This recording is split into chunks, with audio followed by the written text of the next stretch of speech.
Muy buenas noches, estimados estudiantes. Para mí es un placer estar nuevamente con ustedes en la materia de proyectos.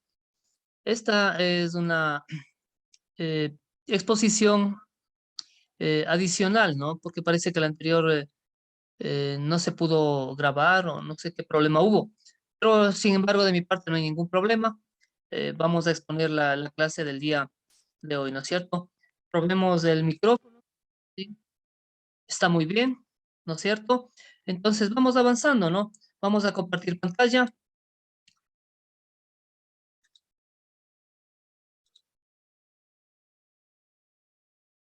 Entonces es la clase del 15 de noviembre, ¿no? Esta es la clase del 15 de noviembre y continuamos con la materia, ¿verdad? Vamos avanzando. Estamos viendo el módulo de proyectos. Eh, el tema que nos compete hoy día es la evaluación de proyectos, ¿no es cierto? Sí, en términos específicos. Bueno, ¿cuál es el objetivo de la clase? Que las asistentes, ¿no es cierto?, que puedan ver el video, ¿no es cierto?, reconozcan cuáles son los principios generales de la evaluación de proyectos, ¿sí? Eh, bueno, como antecedentes, pues siempre nosotros trabajamos con conceptos y contenidos científicos.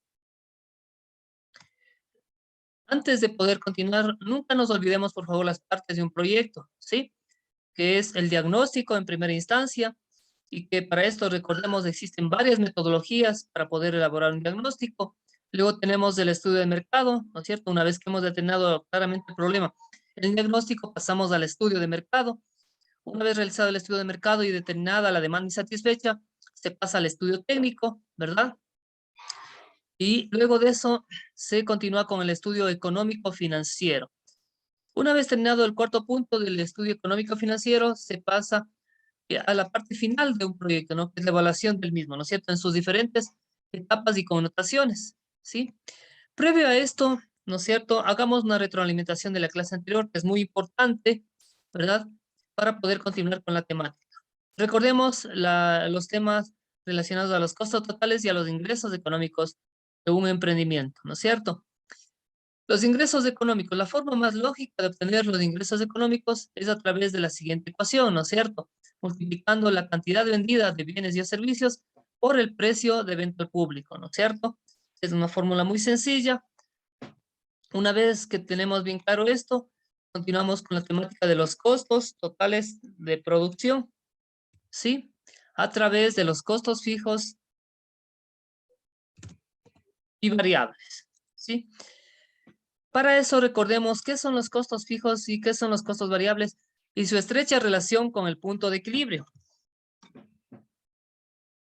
Pues a partir de los costos fijos y los costos variables podemos determinar el costo, perdón, a través de los costos fijos y costos variables podemos determinar el punto de equilibrio, ¿sí? Bueno, ¿cuáles son los costos fijos? ¿No es cierto? Se denomina así porque permanecen constantes independientemente, ¿verdad?, de la cantidad de bienes y servicios producidos. Aquí tenemos los valores de los arriendos, los pagos por seguros, los sueldos administrativos, es decir, pagos a secretarias, contador, conserje, guardia, gerente, etcétera, etcétera, ¿no? Los costos variables, en cambio, cambian en función, ¿no es cierto? Cambian en función de la producción, ¿no es cierto? ¿Sí?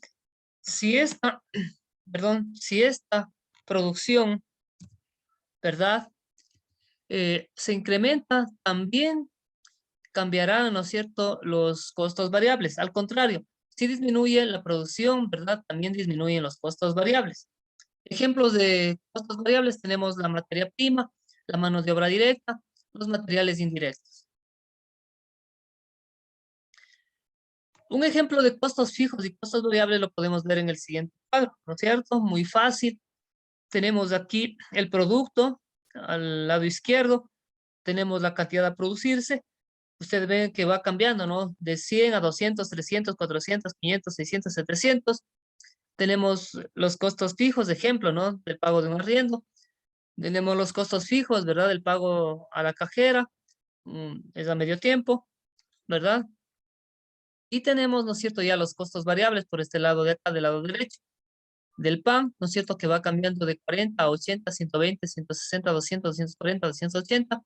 Y del queso, ¿no?, que es de 20, 40, 60, 80, 100, 120 y 140.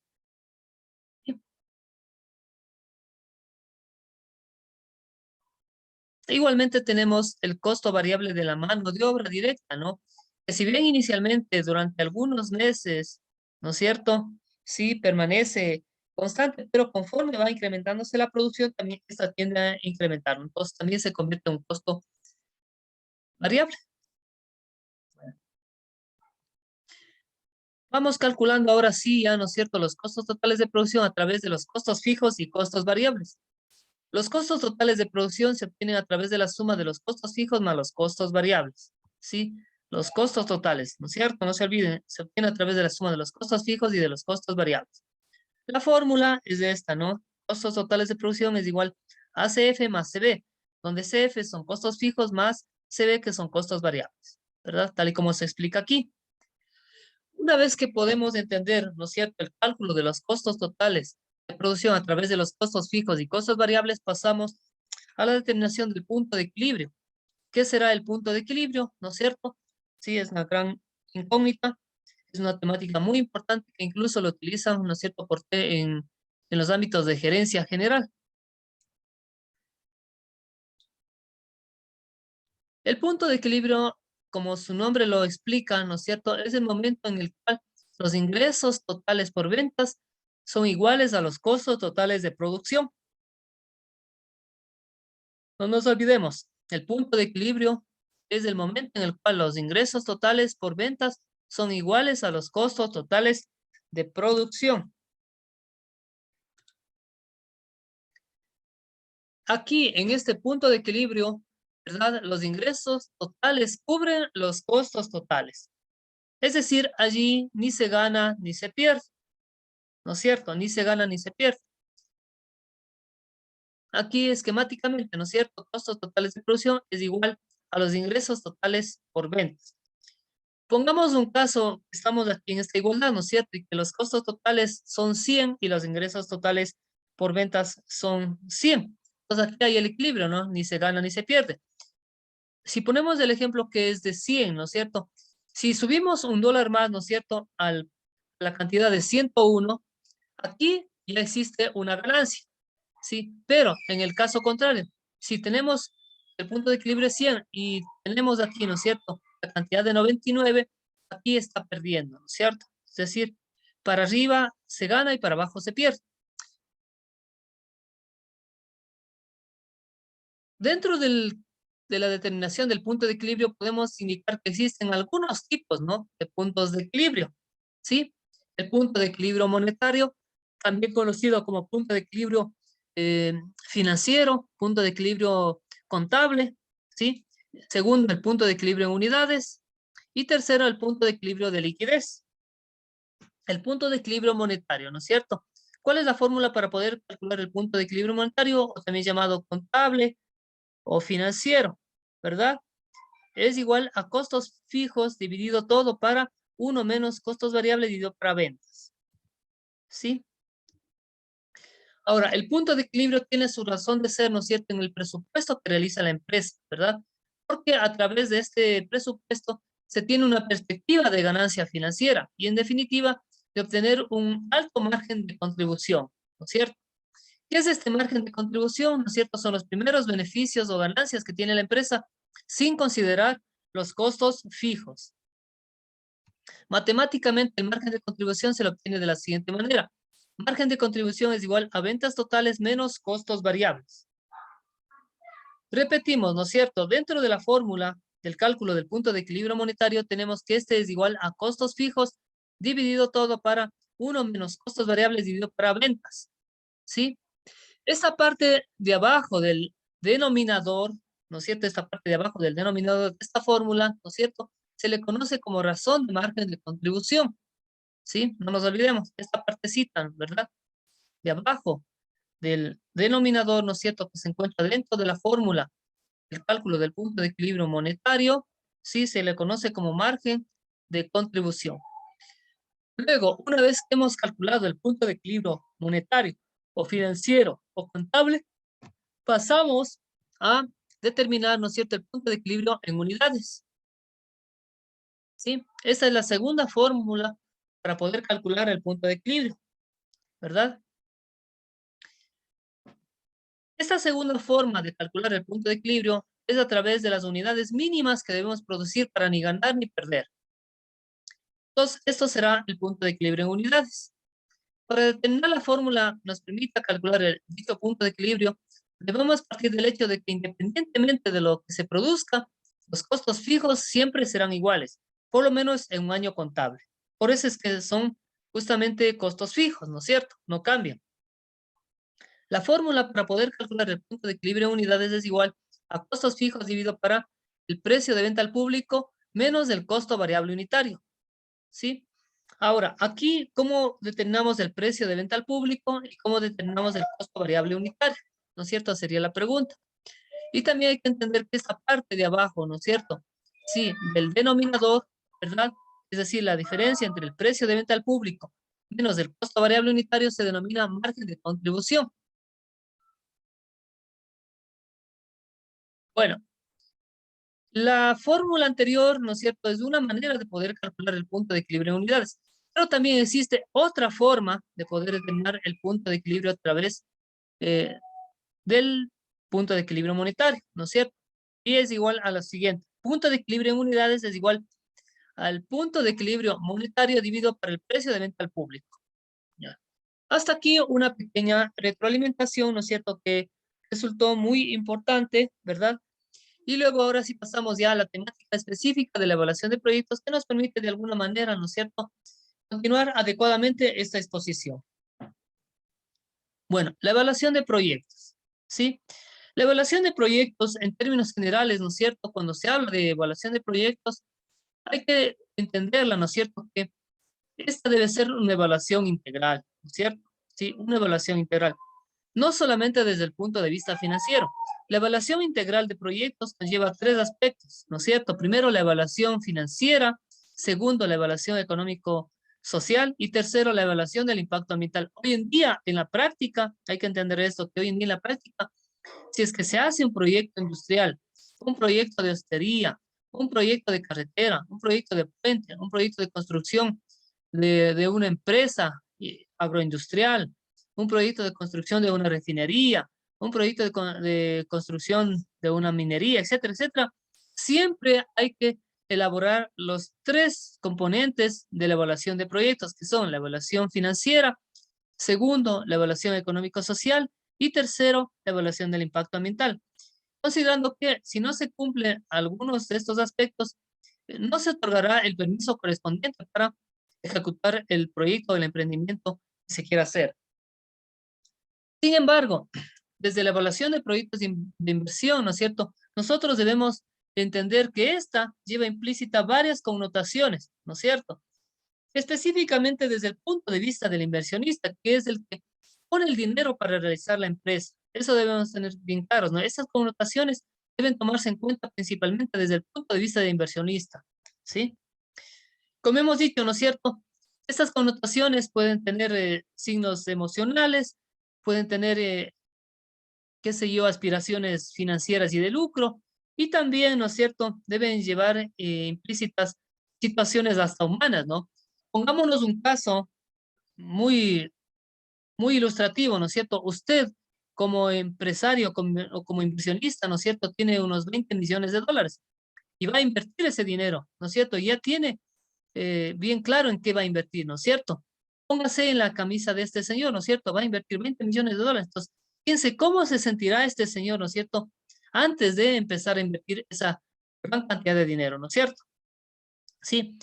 Entonces, por eso decimos, hay que entender, ¿no es cierto?, que cuando evaluamos un proyecto, siempre hay que tomar en cuenta, ¿no es cierto?, las connotaciones que lleva esto, ¿verdad?, desde el punto de vista del inversionista, sí, que son emocionales, que son financieras y de lucro, y que incluso cuando es un empresario realmente muy visionario, tienen hasta connotaciones humanas, ¿sí?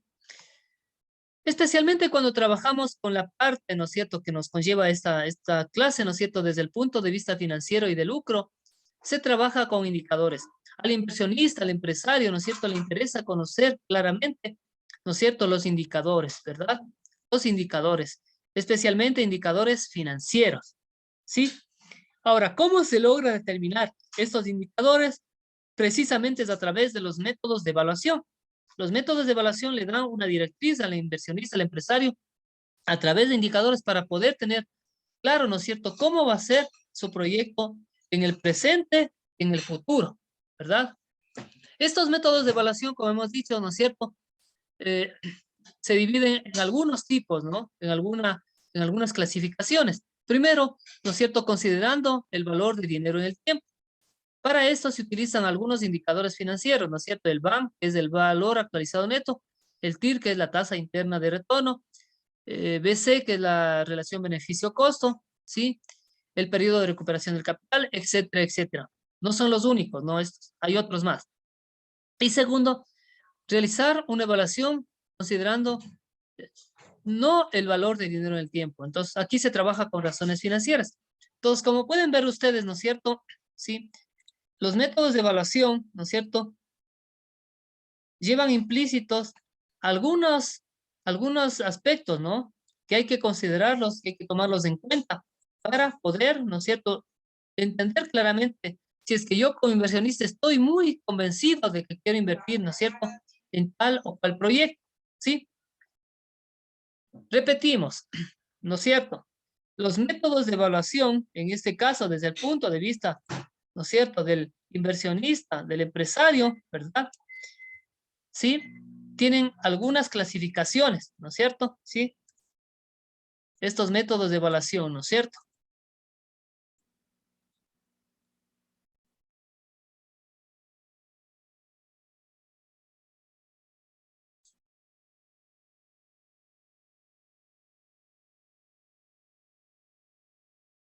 Bueno, vamos a ver, ¿no es cierto?, en esta clase, ¿no es cierto?, continuando la misma, ¿no es cierto? ¿Sí? Los métodos de evaluación, ¿verdad? Sí, ya considerando solamente desde la perspectiva financiera, ¿no es cierto?, Eh, conlleva el entendimiento de algunos aspectos, ¿no es cierto?, que hay que entenderlos. Si estamos hablando desde el punto de vista financiero y si queremos entender, ¿no es cierto?, cómo va a ser el movimiento del dinero en el tiempo, ¿sí? O no del movimiento del dinero en el tiempo, ¿no es cierto? Hay que conocer, ¿no es cierto?, algunos conceptos que están relacionados con las finanzas, ¿no es cierto? Específicamente estas dos temáticas, ¿no? Entender, ¿verdad?, las las tasas de interés, ¿verdad? Sí, las tasas de interés, sí. Y también el valor del dinero en el tiempo, principalmente, ¿no? Esos otros aspectos son importantes, pero posiblemente no se alcance a ver, ¿no? Sí, son importantes desde el punto de vista financiero, pero como hemos dicho, tal vez no nos alcance el tiempo. Entonces, los conceptos más importantes, ¿no es cierto?, que nos permiten determinar claramente cómo va a entender el inversionista, ¿no es cierto? Sí, su dinero, su dinero invertido son la tasa de interés y el valor de dinero en el tiempo, ¿verdad? Entonces, pasemos a ver el primer concepto, ¿no es cierto? La tasa de interés, ¿verdad? Ahora, ¿qué es la tasa de interés? ¿No es cierto? Sí, ¿y qué es el interés, no? Bueno, la tasa de interés o tipo de interés es el porcentaje al que está invertido un capital en una unidad de tiempo. O dicho de otra manera, es el precio del dinero en el mercado financiero. Entonces, todos estos conceptos debe tenerlos bien claros, ¿no es cierto?, el inversionista y comprender, ¿no es cierto?, claramente cómo va a moverse su dinero en el tiempo, ¿no? ¿Sí? En términos generales, a nivel individual, las tasas de interés es expresada en porcentajes, ¿sí? Esta tasa de interés representa un balance entre el riesgo, ¿sí?, de la inversión que se va a realizar, ¿no es cierto? ¿Sí? Entre el riesgo y la posible ganancia u oportunidad, ¿no es cierto?, de la utilización de una suma de dinero en una situación y en un tiempo determinado, ¿sí? Tipos de tasas de interés. En el ámbito financiero, ¿no es cierto?, bancario, existen dos tipos de tasas de interés, la tasa de interés activa y la tasa de interés pasiva. La tasa de interés activa, ¿no es cierto?, es la tasa que nos cobran los bancos por los préstamos. Y la tasa de interés pasiva, ¿no es cierto?, es el interés que nos pagan los bancos por nuestros ahorros o por nuestras inversiones.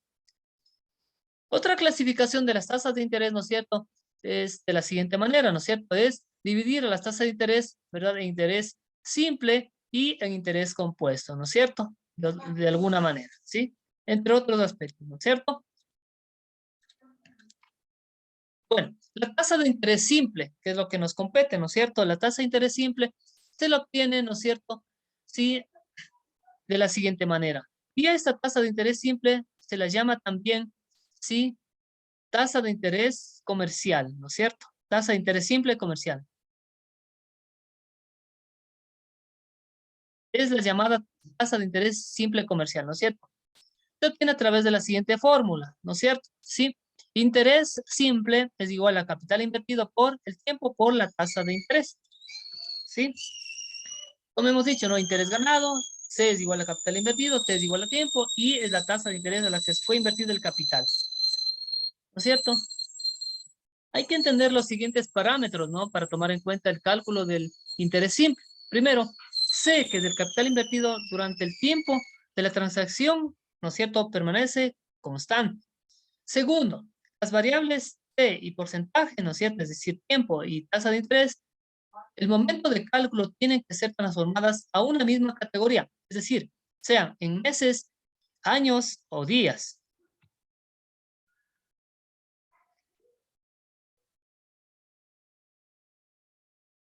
Eso debemos tener bien claro, ¿no? ¿Sí? Deben ser transformadas a una misma categoría.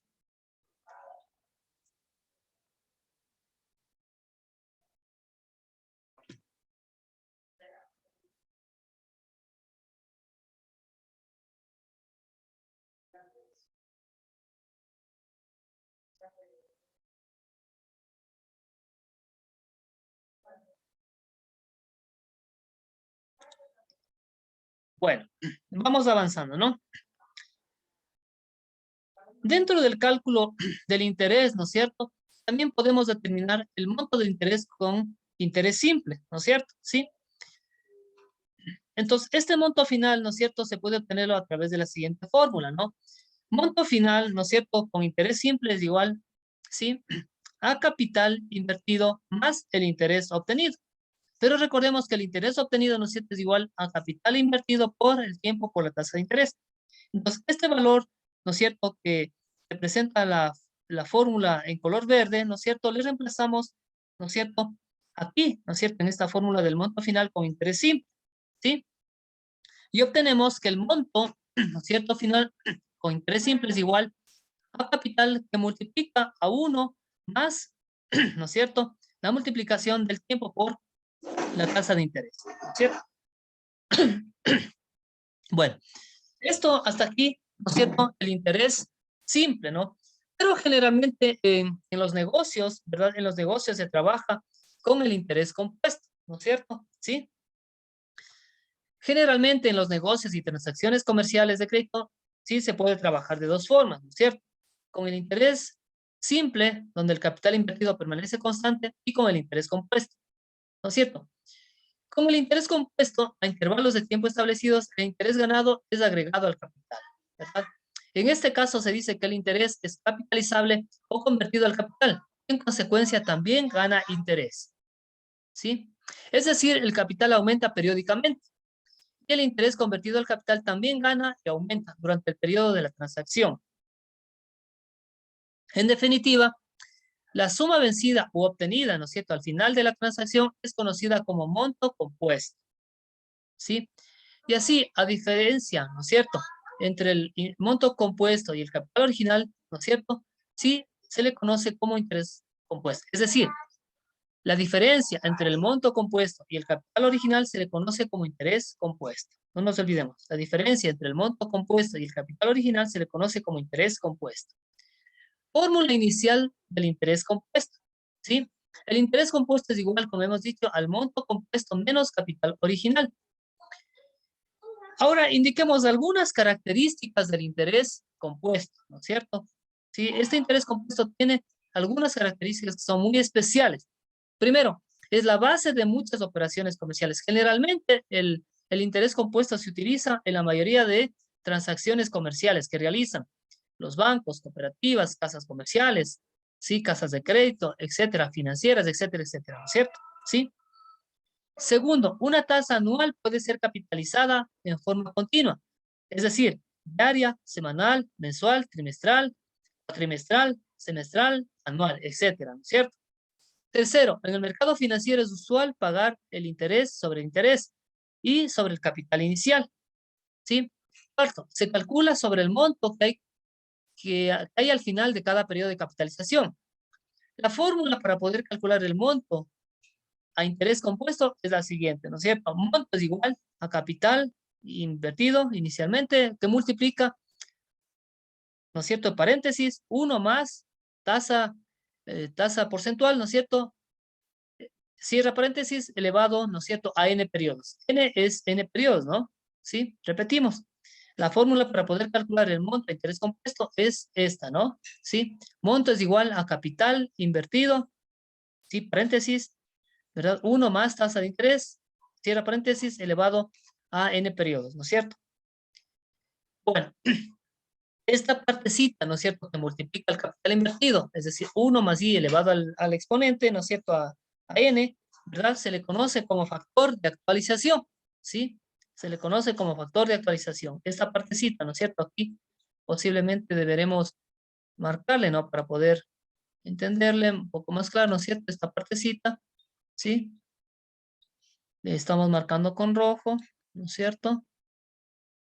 Con rojo. Entonces hacemos 24, ya. Entonces a esta partecita se le conoce como factor de actualización, ¿sí? Dentro de la fórmula tenemos, ¿no es cierto?, este factor de actualización o factor simple de capital compuesto, así se llama, ¿no? Factor de actualización o factor simple de capitalización compuesta. Bueno, aquí tenemos, ¿no es cierto?, algunos ejercicios, ¿no es cierto?, sobre el interés compuesto, ¿no? Sí, aquí tenemos algunos ejercicios, ¿no es cierto?, que son la aplicación de la fórmula anterior y que esto les puede servir de referencia, ¿verdad?, para poder entender más claramente, ¿no es cierto?, cómo se obtiene, ¿no es cierto?, el monto. Sí, tenemos un ejercicio, ¿no es cierto? Sí. Primero dice, se tiene $1,000 en una cuenta de ahorros al 6% anual capitalizable trimestralmente. ¿Cuál es el monto a cobrar al final de un año? ¿No es cierto? Entonces tenemos la fórmula, ¿no es cierto? Siempre en los datos se parte con la fórmula que se va a trabajar. Tenemos el capital que es de $1,000, que es C, ¿no es cierto? La tasa de interés dice anual, pero capitalizable trimestralmente. ¿Qué significa esto de capitalizable trimestralmente, no es cierto? Sí, que esta tasa la vamos a trabajar, sí, durante 4 veces al año, ¿no es cierto? Entonces, sí, sí, durante 4 veces al año, ¿no es cierto? Así es. Si bien la tasa es de interés anual, pero esa tasa, ¿no es cierto?, tiene que ser dividida para 4 veces. Entonces, como tenemos la tasa de interés anual del 6% y como la capitalización es trimestralmente, es decir, 4 veces al año, tenemos que dividir esta tasa para 4 para obtener realmente la tasa, ¿no es cierto?, de interés que vamos a trabajar, ¿verdad? ¿Sí? Entonces, el 6% dividido para 4 nos da a 0,015, ¿no?, que es de tasa. Sí, y obtenemos, ¿no es cierto?, el valor, ¿no es cierto?, del monto, ¿no? En este caso, el valor del monto ha sido $1,061,36. Entonces, recuerden que inicialmente el capital invertido era 1,000 y durante un año, ¿no es cierto?, ha subido a $1,061,36, ¿no es cierto? Sí. Bueno, vamos avanzando. Habíamos dicho, ¿no es cierto?, que dentro de la evaluación de proyectos, ¿no es cierto?, existen varios métodos de evaluación. Y un método, ¿no es cierto?, es de entenderle desde el punto de vista financiero, ¿no es cierto?, qué es lo que más le compete o le interesa al inversionista, ¿no? ¿Sí? Y dentro de este método de evaluación financiera, ¿no es cierto?, existen varias técnicas de poder entender cómo va a movilizarse el dinero, ¿sí? ¿Cuál va a ser la variación del dinero?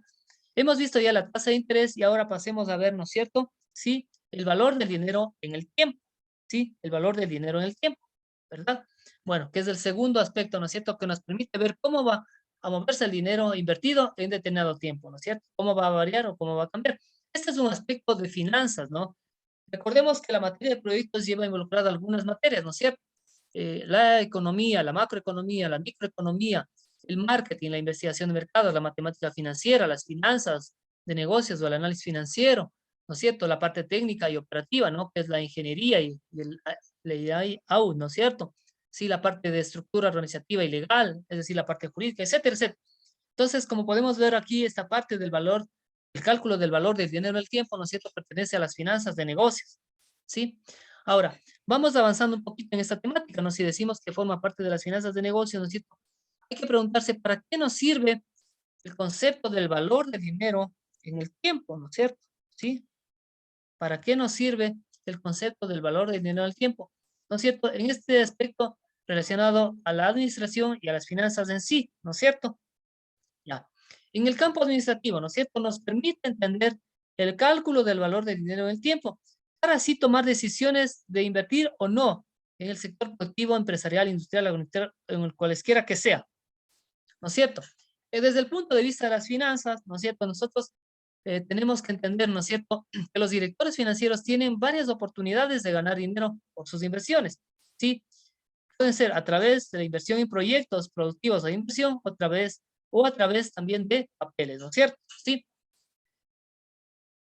Este hecho de generar inversiones para ganar dinero a través de los intereses tiene consecuencias económicas, ¿no es cierto? Que los administradores financieros los han llamado, ¿no es cierto?, como el valor del dinero en el tiempo, ¿no es cierto? ¿Sí? Está íntimamente relacionado al método de evaluación, ¿no es cierto? El valor del dinero en el tiempo, es decir, le interesa, ¿no es cierto?, al financiero, al administrador, ¿no es cierto?, entender cómo va a evolucionar su dinero en el tiempo, ¿no? Dinero que ha sido invertido en algún proyecto, ¿sí? Ahora, existe un principio básico, ¿no es cierto?, del valor del dinero en el tiempo, ¿verdad? Este principio básico, ¿cuál es? ¿No es cierto? Sostiene este principio básico que el dinero actual, ¿no es cierto?, tiene un mayor valor que el dinero futuro, o que se cobraría en el futuro, ¿sí? Por ejemplo, yo tengo un dólar hoy. Este dólar hoy, ¿no es cierto?, tiene mayor valor que un dólar después de un año, o que de 10 años, ¿no es cierto? Sí. Ahora, ¿a qué se debe? ¿No es cierto? Bueno, se debe a varios aspectos, ¿no? Primero, ¿no es cierto?, a que con un dólar hoy se puede comprar o negociar algo, ¿no es cierto? Y segundo, ¿no es cierto?, con un dólar en el futuro no sabemos qué pasará, ¿no es cierto? No sabemos si este dólar posiblemente se devaluará en el tiempo, ¿no es cierto? No sabemos de eso. Existe esa incertidumbre, ¿no es cierto? Entonces, es preferible entender, ¿no es cierto?, que un dólar hoy, ¿no es cierto?, es algo real, ¿no es cierto?, con el cual se puede comprar, negociar, invertir algo, ¿no es cierto? En cambio, lo que vaya a pasar en el futuro es incierto, no sabemos, ¿sí? Justamente para poder entender este concepto, ¿no es cierto?, del valor del dinero en el tiempo, sí existen algunos conceptos que nos permiten entender ello, y son el valor futuro y el valor presente, que son, ¿no es cierto?, eh, con conceptos financieros, ¿no es cierto?, que se calculan a través de determinadas fórmulas, ¿no?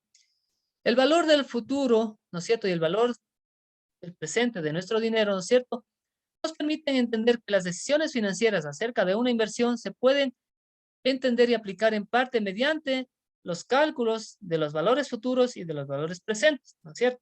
¿Sí? Ahora, ¿qué será un valor futuro y qué será un valor presente? Vamos viendo, ¿no es cierto?, lo que es el valor futuro, ¿sí?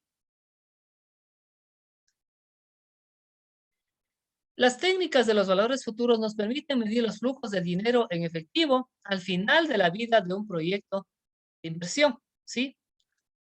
Al final, ¿no es cierto?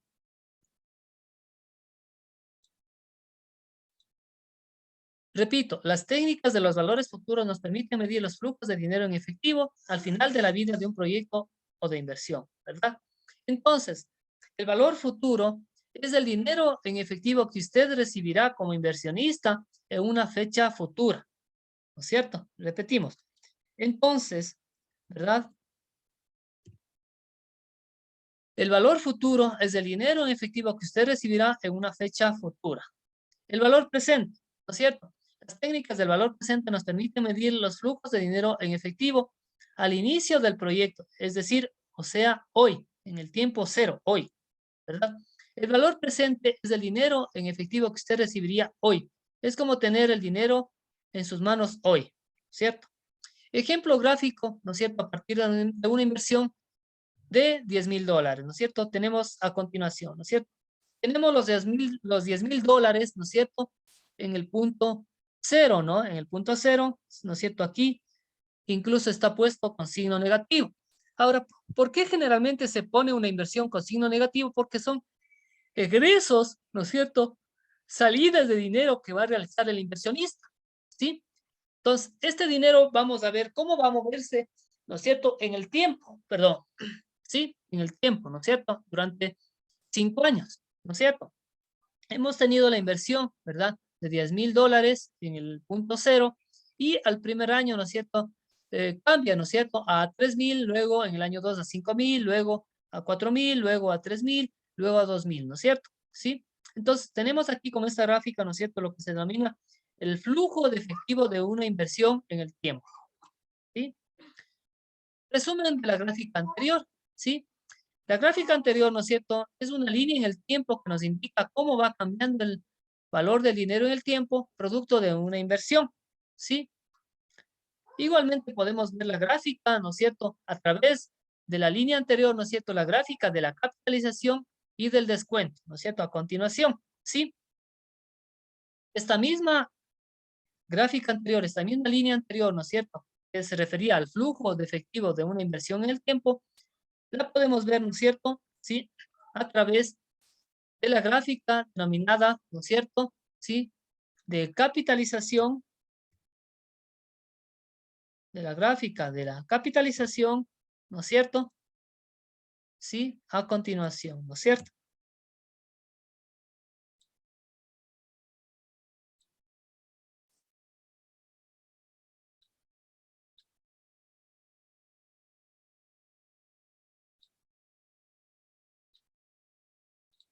¿Sí? Entonces nos queda de la siguiente manera, ¿no es cierto? Esta es la gráfica de la capitalización y del descuento, ¿no es cierto? ¿Sí?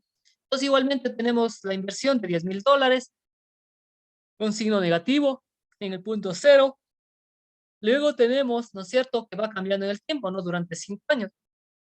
Conforme va cambiando en el tiempo, ¿no es cierto?, hacia la derecha, ¿sí?, podemos decir que se produce un proceso de capitalización.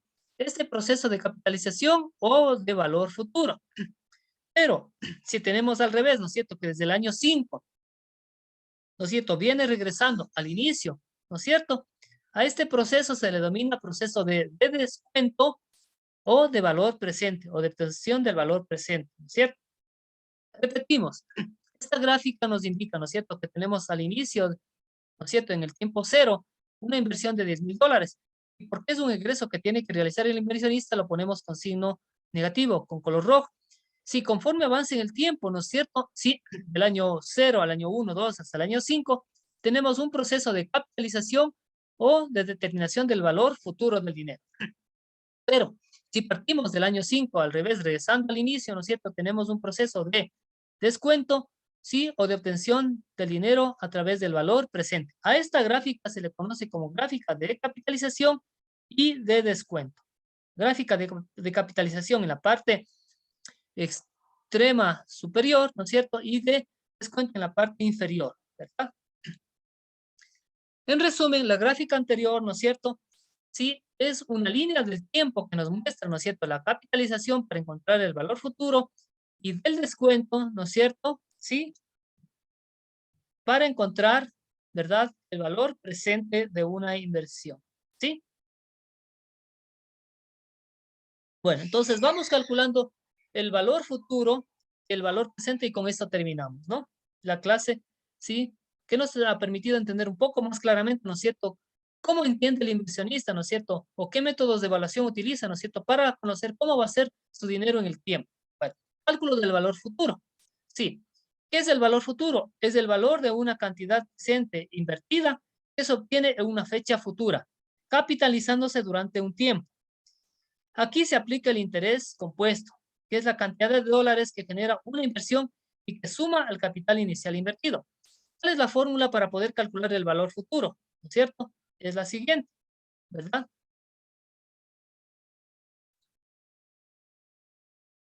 Es la siguiente, ¿no es cierto? Sí, valor futuro, ¿no es cierto? Sí, es igual, ¿verdad?, a valor presente que multiplica, ¿no?, a 1 más tasa de interés elevado, se cierra paréntesis, elevado a n periodos, ¿no? Es parecida a la fórmula del cálculo del monto, como podemos ver, ¿no? Si le cambiamos los valores, ¿no es cierto?, aquí sería monto, aquí sería capital inicial, ¿no es cierto?, y el resto seguiría, ¿no es cierto?, como el factor de actualización, ¿sí? Donde BF es el valor futuro a obtener, BP es el valor presente de la inversión, sí, y, ¿no es cierto?, en este caso, y, esta y que le vamos a poner con color rojo para poder entenderla, ¿no es cierto? Y, ¿verdad? ¿no es cierto? I es la tasa de interés, ¿verdad? Del mercado, ¿no es cierto? Sí, y N es el número de años o periodos invertidos, ¿sí? Entonces aquí podemos realizar algunos ejercicios, ¿no? Algunos ejemplos. Entonces esto queda para que los estudiantes realicen los cálculos correspondientes, ¿no es cierto? Aplicando la fórmula, ¿no? Simplemente, ¿no es cierto? Sí, tenemos el ejercicio, ¿no es cierto? Dice el señor Carlos Pérez, ¿verdad? El señor Carlos Pérez, ¿no es cierto? Invierte $100 en una cooperativa de ahorro y crédito a través de una cuenta de ahorros que le paga el 8% de interés anual. ¿Cuál será el valor futuro de su capital, ¿no es cierto? Al final de 2 años, si no ha tenido ningún movimiento financiero en dicho tiempo. Facilísimo, ¿no es cierto? Sí. Muy fácil, ¿no es cierto? Aplicamos simplemente la fórmula, ¿no es cierto? Tenemos como datos la fórmula, BF como pregunta, BP, ¿no es cierto? Es igual a 100, I es igual a 8% y N 2 años. ¿No? Aplicamos simplemente la fórmula, ¿no es cierto? Y al final, ¿no es cierto? 2 años tenemos que el capital invertido de $100 pasó a ser, ¿no es cierto? Un valor futuro de $116,64, ¿verdad? Muy fácil, ¿no? No ha habido mayor complicación. Ya. Ahora, este valor futuro también no necesariamente se calcula así de forma muy sencilla, ¿no? A veces, ¿no es cierto? La tasa de interés, ¿no es cierto?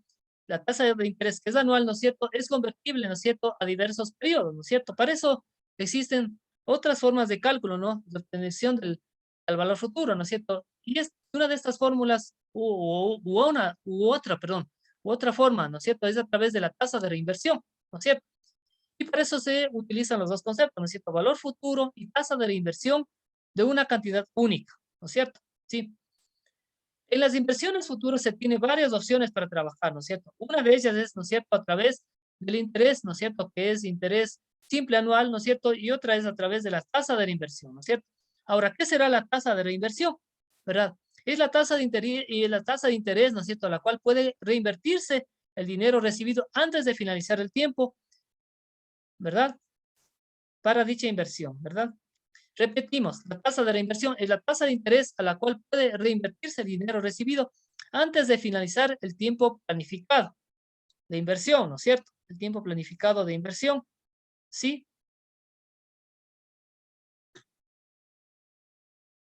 Bueno, damos unos ejemplos, ¿no? Sí, dice, una persona quiere ahorrar en un banco la cantidad de $3,000 por 3 años máximo. ¿Cuál será el valor futuro que recibirá dicha persona si por sus ahorros en el primer año se le pagará la tasa del 9% y a partir del segundo y tercer año se le pagará el 11%? Es decir, tenemos diversas tasas, ¿no es cierto?, dentro del mismo periodo de tiempo invertido. En los 3 años, ¿no es cierto?, hemos tenido en el primer año, ¿no es cierto?, la tasa del 9% y a partir del segundo año y tercero del 11%. Entonces, vean ustedes cómo varía. ¿Cómo se trabaja? Se utiliza la misma fórmula, ¿no es cierto? La misma fórmula que hemos indicado, ¿no es cierto? Esto es I, ¿verdad? La I, ¿verdad?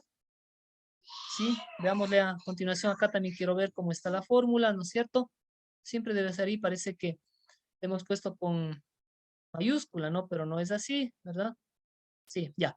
Sí, está bien, ¿no es cierto? La fórmula. Sí, debe ser con I porque nos indica la tasa de interés, ¿no es cierto? Ya. Bueno, vamos viendo, ¿no es cierto? El ejemplo. Ya, este ejemplo, utilizamos la misma fórmula, ¿no es cierto? Sí, utilizamos la misma fórmula, ¿ya? Pero tenemos algunos alicientes, ¿no? En el primer año la tasa de interés es del 9% y en el segundo y tercer año es del 11%. Entonces, ¿cómo nos queda, no? Nos queda de la siguiente manera, ¿no es cierto? Es la misma aplicación de la fórmula, pero introduciendo, ¿no es cierto?, dentro del factor de actualización, ¿no es cierto?, el cambio de la tasa de interés. La tasa de interés del 9% va a ser durante un año y la tasa de interés del 11% va a ser a 2 años, ¿no es cierto? Al final tenemos, ¿verdad?, que el capital invertido, ¿no es cierto? Sí, que el capital invertido de $3,000, dan ustedes, ¿no es cierto?, el capital invertido, el valor presente de $3,000, ¿no es cierto? Así nos decía el ejercicio, ¿verdad? Sí, se convierte después de 3 años, ¿no es cierto?, en $4,029. Miren ustedes cómo ha subido bastantísimo, ¿no es cierto? Sí, $1,029 ha subido, ¿no es cierto? Sí. Bueno, vamos avanzando. Hasta aquí el cálculo del valor futuro. Hemos dicho, ¿no es cierto?, que dentro de los métodos de evaluación hay que entender, ¿no es cierto?, los conceptos del valor futuro y el valor presente. Sí, hemos visto ya el valor futuro, ¿no es cierto?, la fórmula, ¿no?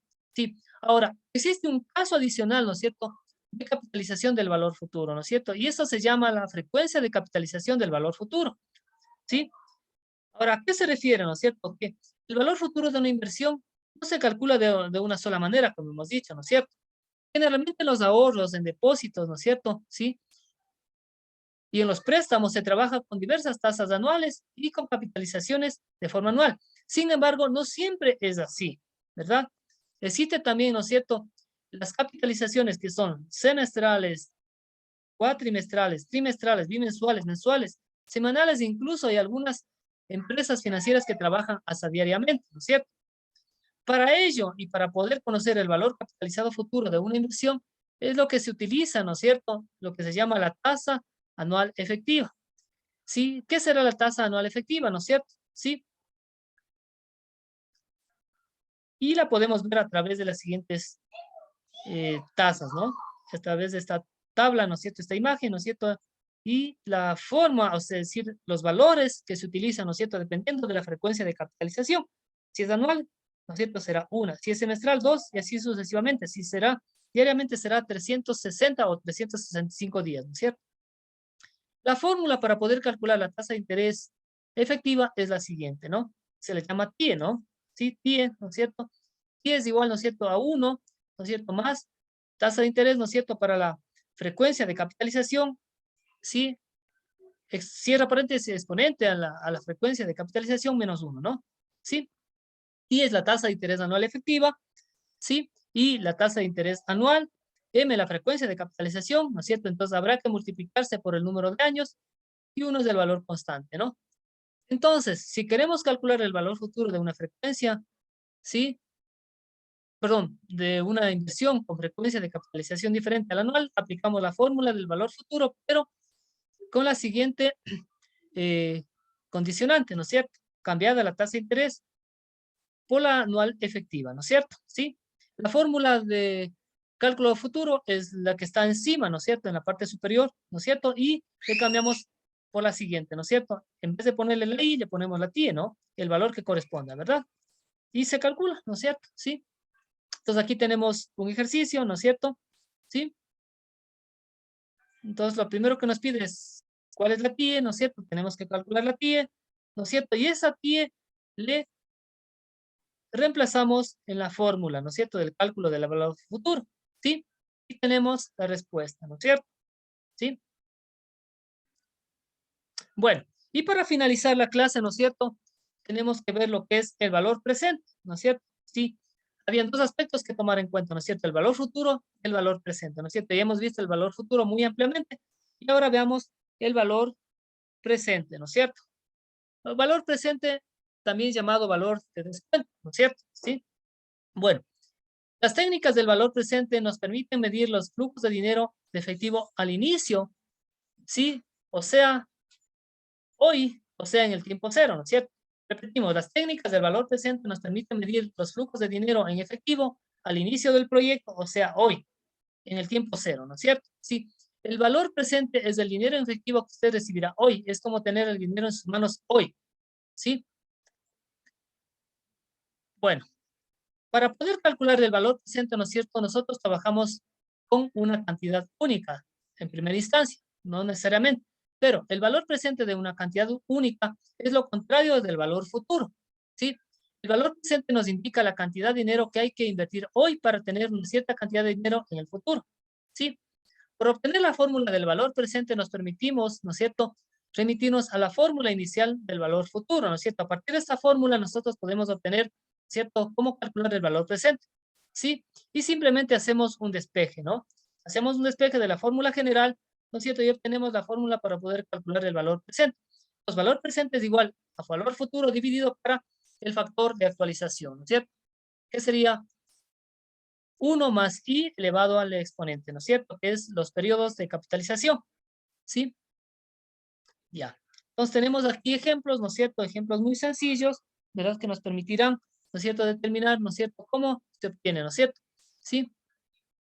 A ver, veamos un ejemplo único, ¿no es cierto? Un ejemplo uno, ¿verdad? ¿Sí? Ya, perdón, no le hemos tenido. Veamos el ejemplo 2, ¿no? ¿Sí? Sí, hemos tenido los ejercicios para que ustedes los realicen, ¿no? Sí, sin solución, ¿no es cierto? Ya. Bueno, como no nos alcanza el tiempo, pues quedan allí para que ustedes los puedan realizar. Lo que hacen es simplemente aplicar la fórmula, ¿no es cierto? ¿Cuál es la fórmula? Esta, ¿no? Valor presente es igual a valor futuro dividido para el factor de actualización que está en el denominador, ¿no es cierto? ¿Sí? Bueno, hemos terminado la exposición, ¿verdad? Entonces espero que esté clara, ¿no es cierto? Y que sirva, ¿no es cierto? Como insumos para que ustedes puedan estudiar para su materia, ¿no? Recordarles simplemente que este material es de apoyo, no es todo el material que ustedes deben estudiar, ¿no es cierto? Para sus pruebas y exámenes, simplemente es un material referencial y de apoyo. Ustedes tienen en la plataforma, ¿verdad? Todo el material que ustedes necesitan para poder, ¿no es cierto? Prepararse adecuadamente para sus pruebas, para sus lecciones, ¿no es cierto? ¿Qué material está en plataforma? El sílabo. ¿Qué material está en plataforma? Los temarios de cada una de las materias, ¿no es cierto? De cada una de las unidades y capítulos, ¿no es cierto? Y para ello ustedes pueden utilizar cualquier libro de proyectos, ¿no es cierto? Cualquier libro de proyectos es bueno. Bueno, podemos indicar como referencia, ¿no es cierto? El libro de proyectos de Zapac, ¿no es cierto? El libro de proyectos de Miranda, ¿no es cierto? El libro de proyectos de Vaca Urbina, ¿no es cierto? ¿No es cierto? Eh, y hay otros libros, ¿no? Hay otros libros, cualquier cantidad de libros, ¿no es cierto? De autores ecuatorianos, ¿no es cierto? Nosotros tenemos el libro de Byron Lara, sí que es profesor de la UDLA, también tiene un libro, ¿no es cierto? De proyectos. En definitiva, hay muchos libros, ¿no es cierto? Que nos pueden servir de referencia, ¿no es cierto? Igualmente están en la plataforma los videos, ¿no es cierto? Videos que ya están subidos con antelación, ¿no es cierto? Sí, están también material en PDF. Es decir, todos esos documentos, ¿no es cierto? Son insumos que nos permiten entender la materia y estudiarla adecuadamente. No solamente estas diapositivas, por favor, reitero. Estas diapositivas simplemente son, ¿no es cierto? Si esta exposición es solamente como de apoyo. Sí, entonces nosotros debemos tener bien claro eso, ¿no? Es material de apoyo, ¿verdad? Bueno, hasta aquí la exposición. Cierro la pantalla, ¿no es cierto? Cierro la pantalla, ¿no es cierto? Y simplemente les quiero agradecer su condescendencia, su presencia, su interés por la materia, ¿no es cierto? Sí, y les deseo todo tipo de éxitos a todos ustedes y a todos ustedes, ¿no? Que tengan éxitos y que les vaya muy bien en sus carreras, en sus profesiones, ¿no es cierto? Y en su vida personal también. Éxitos para todas. Muy buenas noches. Gracias por su atención.